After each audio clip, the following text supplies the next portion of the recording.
if you are investing in a startup, then it must be a startup within the definition of the host jurisdiction.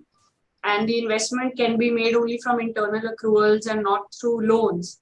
But if we just step back a little bit and see where the government's impetus is, or what is the thought behind it, I think that largely investment in startups, and if you see the league table of startups, you know that we were in the top 10 or the top 5.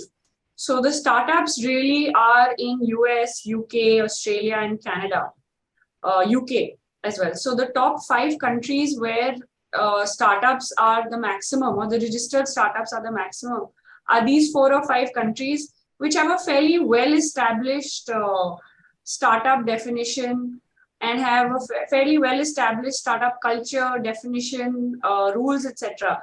So if you're looking at investing in any of these jurisdictions in a startup, then you're sort of in clear domain. But if you're looking at countries which don't have a clear definition of startup, then obviously it's gray. And for them, it's a normal company. I mean, we were not very far away from this situation before Modi ji's vision of startups, and 2015 DPIIT came into the picture. So we are only at 22. So we are only sort of 7 years away from when we got our definition of startups, and all of this work has been done in that startup space.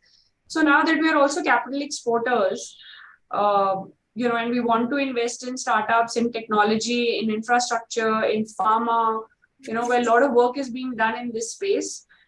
I think there is some definition there in a lot of countries, and I think there is still a need for those countries also to look at startups like we have looked at in our country, and